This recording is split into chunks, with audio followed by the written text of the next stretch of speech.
Evangelho de João, capítulos 18 e 19 inteiros. Peregrinos da Senda Crística, hoje nós vamos estudar 2 capítulos longos do Evangelho de João. Então eu vos convido, neste dia especial, que vocês fechem seus olhos e enquanto eu leio, vocês trabalhem com uma meditação dinâmica. Vejam as cenas, visualizem esta experiência mística e iniciática do Mestre Jesus. Então vamos ler o Evangelho de João. Depois dessas palavras, Jesus saiu com os seus discípulos para além da torrente de Cedron, onde havia um jardim, no qual entrou com os seus discípulos. Judas, o traidor, conhecia também aquele lugar, porque Jesus ia frequentemente para lá com os seus discípulos. Tomou então Judas a coorte e os guardas de serviço dos pontífices e dos fariseus, e chegaram ali com lanternas, tochas e armas. Como Jesus soubesse tudo o que havia de lhe acontecer, adiantou-se e perguntou-lhes: A quem buscais? Responderam: A Jesus de Nazaré. Sou eu, disse-lhes. Também Judas, o traidor, estava com eles. Quando lhes disse: Sou eu, recuaram e caíram por terra. Perguntou-lhes ele, pela segunda vez: A quem buscais? Disseram: A Jesus de Nazaré. Replicou Jesus: Já vos disse que sou eu. Se é, pois, a mim que buscais, deixai ir estes. Assim se cumpriu a palavra do Antigo Testamento que dizia: Dos que me deste, não perdi nenhum. Simão Pedro, que tinha uma espada, puxou dela e feriu o servo do sumo sacerdote, decepando-lhe a orelha direita. O servo chamava-se Malco. Mas Jesus disse a Pedro: Pedro, enfia tua espada na bainha. Não hei de beber eu o cálice que meu Pai me deu? Então Jesus pegou a orelha caída de Malco no chão e colocou novamente nele, e ela ficou em seu lugar. Então a coorte, o tribuno e os guardas dos judeus prenderam Jesus e o ataram.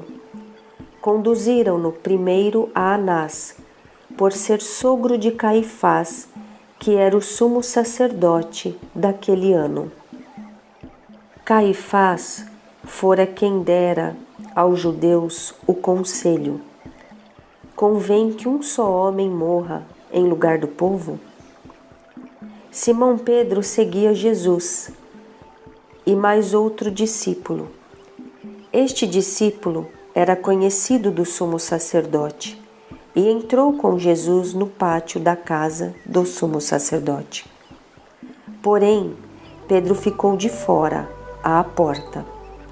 Mas o outro discípulo, que era conhecido do sumo sacerdote, saiu e falou à porteira, e esta deixou que Pedro entrasse. A porteira perguntou a Pedro: Não és acaso também tu dos discípulos desse homem? Não o sou, respondeu Pedro. Os servos e os guardas acenderam um fogo, porque fazia frio, e se aqueciam. Com eles estava também Pedro, de pé, aquecendo-se. O sumo sacerdote indagou de Jesus acerca dos seus discípulos e da sua doutrina. Jesus respondeu-lhe: Falei publicamente ao mundo, ensinei na sinagoga e no templo, onde se reúnem os judeus, e nada falei às ocultas. Por que me perguntas? Perguntas àqueles que ouviram o que lhes disse. Estes sabem o que ensinei. A essas palavras, um dos guardas presentes deu uma bofetada em Jesus, dizendo: É assim que respondes ao sumo sacerdote? Replicou-lhe Jesus: Se falei mal, prova-o, mas se falei bem, por que me bates? Anás enviou o preso ao sumo sacerdote Caifás. Simão Pedro estava lá se aquecendo. Perguntaram-lhe: Não és tu, porventura, um dos discípulos deste homem? Pedro negou, dizendo: Não, não sou. Disse-lhe um dos servos do sumo sacerdote, parente daquele a quem Pedro cortara a orelha: Não te vi eu com ele no horto? Mas Pedro negou outra vez, e imediatamente o galo cantou. Da casa de Caifás, conduziram Jesus ao pretório. Era de manhã cedo, mas os judeus não entraram no pretório para não se contaminarem e poderem comer a Páscoa. Saiu, por isso, Pilatos para ter com eles e perguntou: Que acusação trazeis contra este homem? Responderam-lhe: Se este não fosse malfeitor, não o teríamos entregue a ti. Disse então Pilatos: Tomai-o e julgai-o vós mesmos, segundo a vossa lei. Responderam-lhe os judeus: Não nos é permitido matar ninguém. Assim se cumpria a palavra com a qual Jesus indicou de que gênero de morte havia de morrer. Pilatos entrou no pretório, chamou Jesus e perguntou-lhe: És tu o rei dos judeus? Jesus respondeu: Dizes isso por ti mesmo ou foram outros que te disseram de mim? Disse Pilatos: Acaso sou eu judeu? A tua nação e os sumos sacerdotes entregaram-te a mim. Que fizeste? Respondeu Jesus: O meu reino não é deste mundo. Se o meu reino fosse deste mundo, os meus súditos certamente teriam pelejado para que eu não fosse entregue aos judeus. Mas o meu reino não é deste mundo. Perguntou-lhe então Pilatos: És, portanto, rei? Respondeu Jesus: Sim, eu sou rei. É para dar testemunho da verdade que nasci e vim ao mundo. Todo o que é da verdade ouve a minha voz. Disse-lhe Pilatos: O que é a verdade? Falando disso, saiu de novo, foi ter com os judeus e disse-lhes: Não acho nele crime algum, mas é costume entre vós que pela Páscoa vos solte um preso. Quereis, pois, que vos solte o rei dos judeus? Então todos gritaram novamente e disseram: Não, a este não, mas solte a Barrabás. Pilatos mandou então flagelar Jesus. Os soldados teceram de espinhos uma coroa e puseram-lhe sobre a cabeça e cobriram-no com um manto de púrpura. Aproximavam-se dele e diziam: Salve, Rei dos Judeus! E davam-lhe bofetadas. Pilatos saiu outra vez e disse-lhes: Eis que vô-lo trago fora, para que saibais que não acho nele nenhum motivo de acusação. Apareceu então Jesus, trazendo a coroa de espinhos enterrada em sua cabeça e o manto de púrpura. Pilatos disse: Eis o homem. Quando os pontífices e os guardas ouviram, gritaram: Crucifica-o! Crucifica-o! Falou-lhes Pilatos: Tomai-o vós e crucificai-o, pois eu não acho nele culpa alguma. Responderam-lhe os judeus: Nós temos uma lei, e segundo essa lei ele deve morrer, porque se declarou Filho de Deus. Essas palavras impressionaram a Pilatos. Entrou novamente no pretório e perguntou a Jesus: De onde és tu? Mas Jesus não lhe respondeu. Pilatos então lhe disse: Tu não me respondes? Não sabes que tenho poder para te soltar ou para te crucificar? Respondeu Jesus: Não terias poder algum sobre mim, se de cima não te fora dado. Por isso, quem me entregou a ti tem pecado maior. Sossega o teu coração. Desde então, Pilatos procurava soltá-lo, mas os judeus gritavam: Se o soltares, não és amigo do imperador, porque todo o que se faz rei se declara contra o imperador. Ouvindo essas palavras, Pilatos trouxe Jesus para fora e sentou-se no tribunal, no lugar chamado Lajeado, em hebraico Gábata. Era a preparação para a Páscoa, cerca da hora sexta. Pilatos disse ao povo judeu: Eis o vosso rei. Mas eles clamavam: Fora com ele, fora com ele, crucifica-o. Pilatos perguntou-lhes: Hei de crucificar o vosso rei? Os sumos sacerdotes responderam: Não temos outro rei, senão César. Entregou-o então a eles, para que fosse crucificado. Levaram então consigo Jesus. Ele próprio carregava a sua cruz para fora da cidade, em direção ao lugar chamado Calvário, em hebraico, Gólgota. Ali o crucificaram, e com ele outros dois, um de cada lado, e Jesus no meio. Pilatos redigiu também uma inscrição e a fixou por cima da cruz. Nela estava escrito: Jesus de Nazaré, Rei dos Judeus. Muitos dos judeus leram essa inscrição, porque Jesus foi crucificado perto da cidade, e a inscrição era redigida em hebraico, em latim e em grego.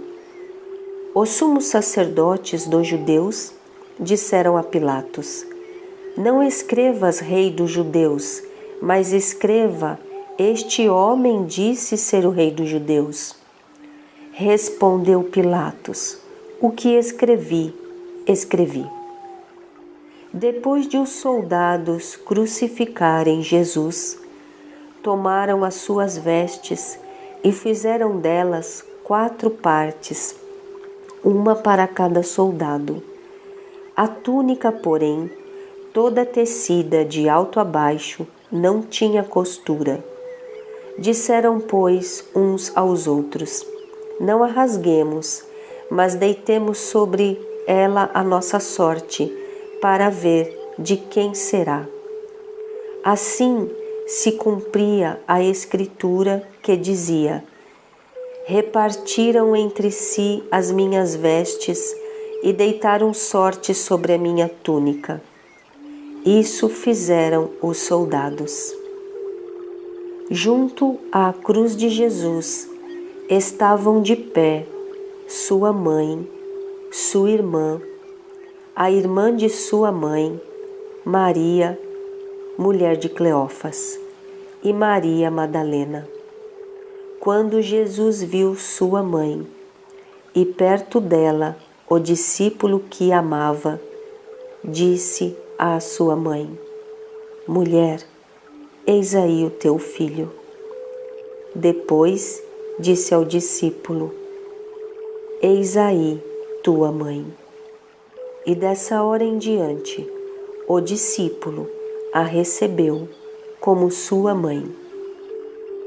Em seguida, sabendo Jesus que tudo estava consumado, para se cumprir plenamente a Escritura, disse: Tenho sede. Havia ali um vaso cheio de vinagre. Os soldados encheram de vinagre uma esponja e, fixando-a numa vara de hisopo, chegaram-lhe à boca. Havendo Jesus tomado do vinagre, disse: Tudo está consumado. Inclinou a cabeça e entregou o Espírito. Os judeus temeram que os corpos ficassem na cruz durante o sábado, porque já era a preparação e esse sábado era particularmente solene. Rogaram a Pilatos que se lhes quebrassem as pernas e fossem retirados. Vieram os soldados e quebraram as pernas do primeiro e do outro, que com ele foram crucificados.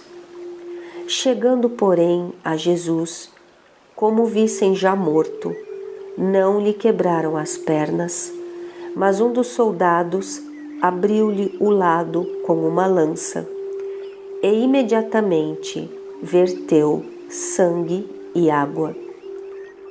O que foi testemunha desse fato o atesta, e o seu testemunho é digno de fé, e ele sabe que diz a verdade, a fim de que vós creiais.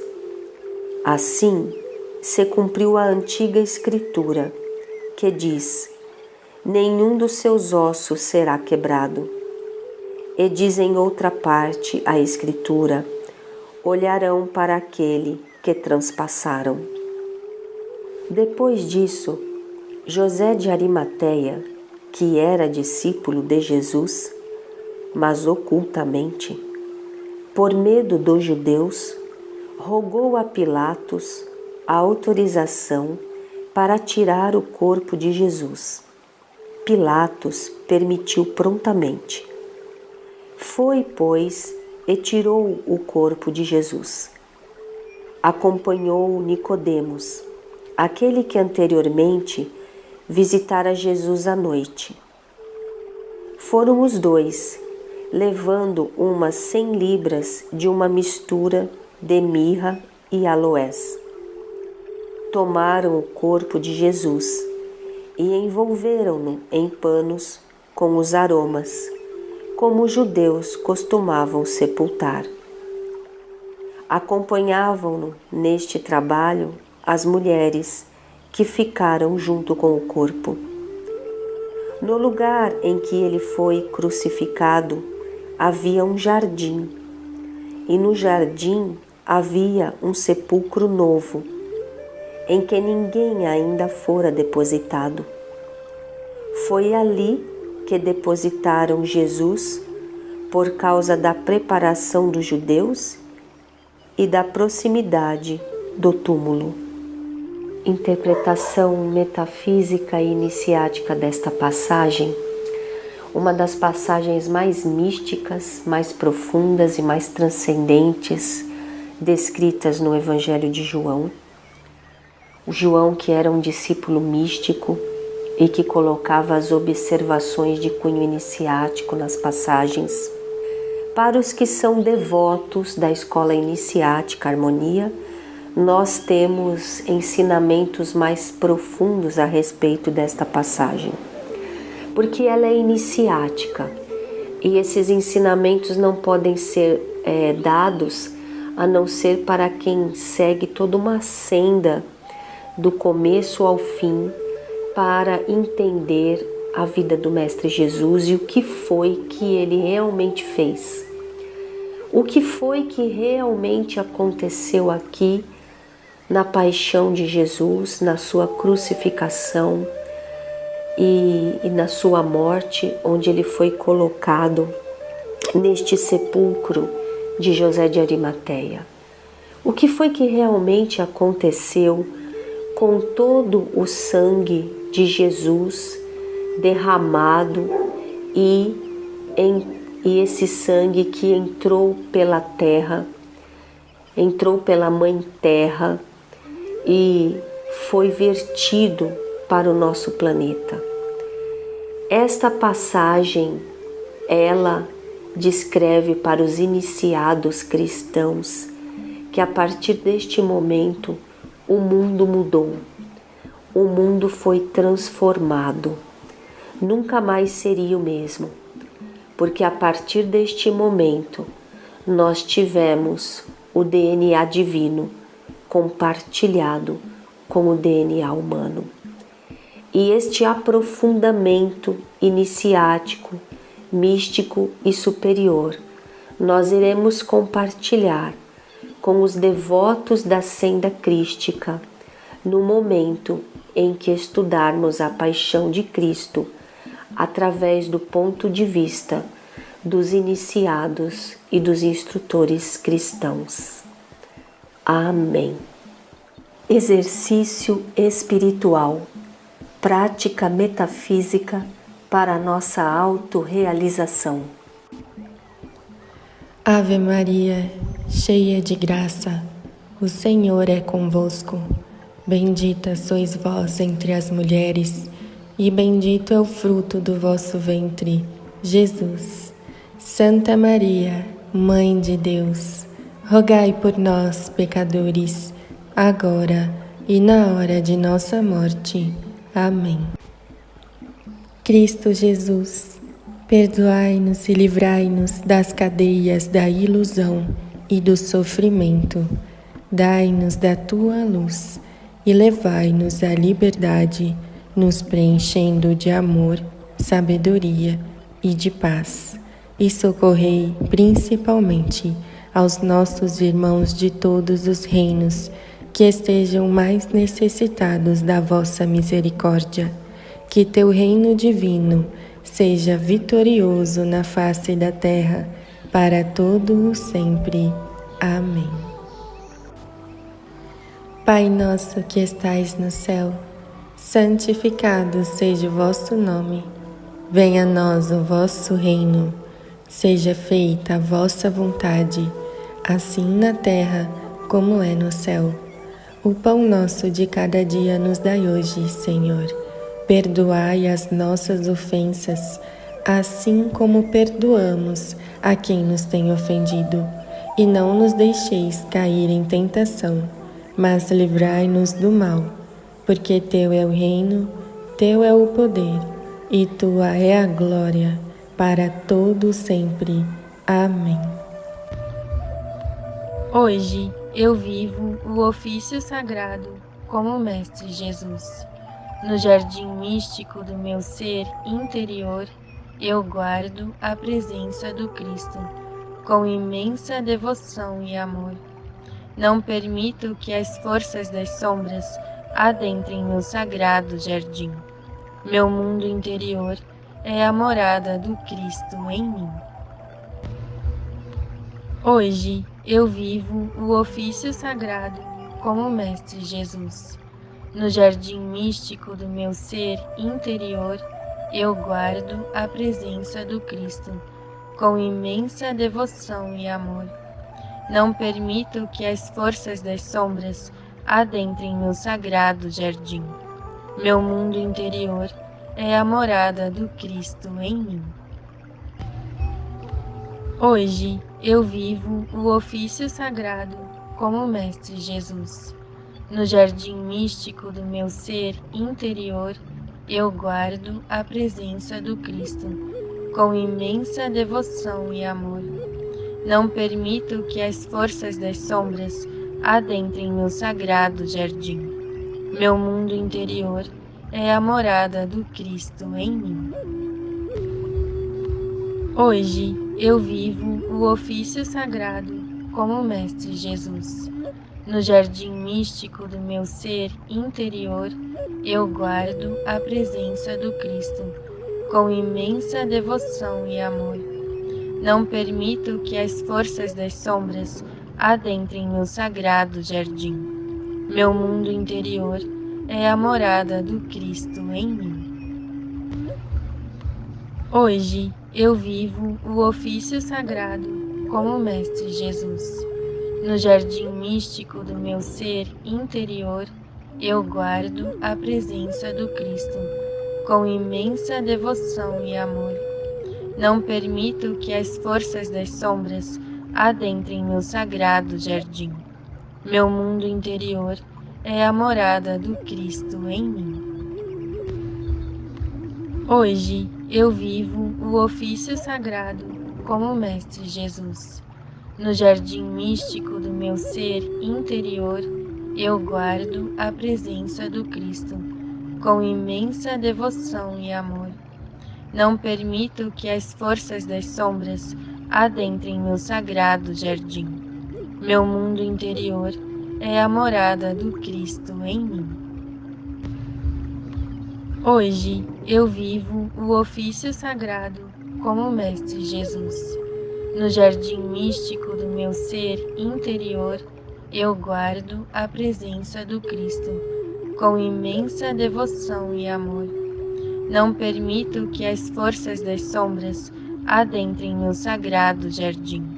Meu mundo interior é a morada do Cristo em mim. Hoje eu vivo o ofício sagrado como Mestre Jesus. No jardim místico do meu ser interior, eu guardo a presença do Cristo com imensa devoção e amor. Não permito que as forças das sombras adentrem meu sagrado jardim. Meu mundo interior é a morada do Cristo em mim. Hoje eu vivo o ofício sagrado como Mestre Jesus. No jardim místico do meu ser interior, eu guardo a presença do Cristo com imensa devoção e amor. Não permito que as forças das sombras adentrem meu sagrado jardim. Meu mundo interior é a morada do Cristo em mim. Hoje eu vivo o ofício sagrado como Mestre Jesus. No jardim místico do meu ser interior, eu guardo a presença do Cristo com imensa devoção e amor. Não permito que as forças das sombras adentrem meu sagrado jardim. Meu mundo interior é a morada do Cristo em mim. Amém.